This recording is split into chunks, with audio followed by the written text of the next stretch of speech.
Chief of Jacksonville Sheriff's Office. The victim in this case is Savannah Pfieffer, white female, 12 years old. The suspect in this case is Stanley Robert Jefson. He's a white male, 52. On Friday, April 4th, 2014, at 5:25 p.m., the Traffic Homicide Unit responded to the intersection of Townsend Boulevard and Merrill Road. There were a total of 4 vehicles that were involved in this traffic crash, and a total of 12 individuals were transported to various hospitals. Our victim, the 12-year-old, was the most serious of the 12. The victim died a week later. The ME ruled it was from blunt head trauma. Our investigation determined the suspect was driving 121 miles per hour north on Townsend Boulevard, and as he neared the intersection of Merrill Road, he struck the rear of the victim's vehicle, which traveled forward and struck other vehicles that were in front of it. On the day of the incident, the suspect consented to and provided a blood sample.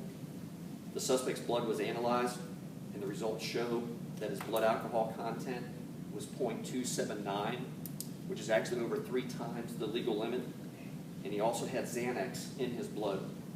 The suspect was arrested this morning, and he invoked his right to counsel, so we did not speak to him today. The suspect has been charged with the following: DUI manslaughter, vehicular homicide, 2 counts of reckless driving causing serious injury, 2 counts of DUI causing serious injury, 7 counts of reckless driving causing injury or property damage, 4 counts of DUI causing property damage, 7 counts of DUI with injury. And I'll take any questions that you might have about this traffic crash. Did this suspect, I'm sorry, Ms. Shamasada with First Coast News, did this suspect have any previous DUIs or serious driving history record?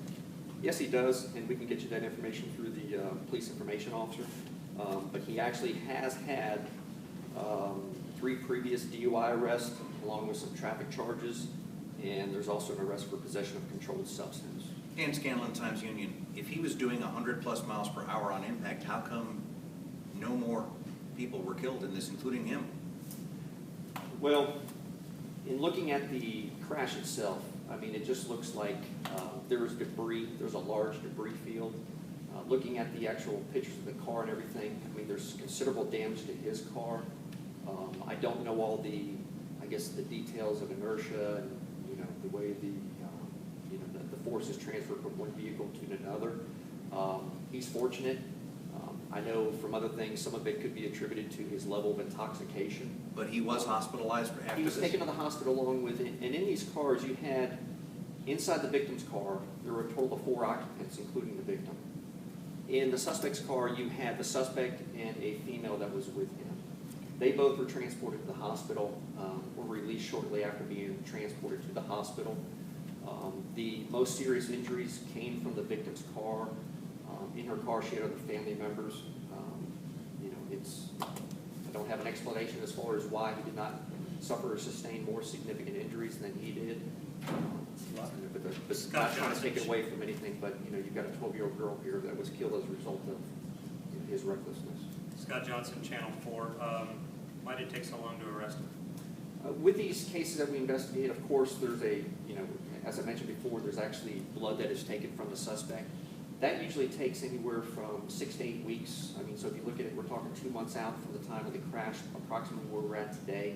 So I mean, that's pretty much right on line. It takes time to get the results of the blood back to us after it's being analyzed, and as well as other investigative things that we do. And he was charged DUI manslaughter and vehicular homicide with 1 death. Yeah, there's only 1 death. Why there's those 2? I'd have to look at the statute to kind of get you the specific things, but that's one of those things that they're charged with, and then once the victim dies, that other charge is added to it. That's the best way I can explain it. Yeah, but NSG Action News. From what I was reading here, it seems that it said that he was pushing on the pedal until the time of impact. Do you know if it was really not an accident, if he really saw the cars in front of him and still just kept going? He still just kept going. And you should have a copy of the arrest and booking report. I don't believe there's been too much information redacted from that. As you'll see in there, there's actually a sensing or a sensing diagnostic module, which we have the ability to plug into and get information from the vehicle. So that information, he was doing 121 miles an hour just prior to impact. And we have through other witnesses' testimony and everything that he was still going at that speed. He did initially speak to us at the hospital. He admitted to driving, I guess, faster than the posted speed limit.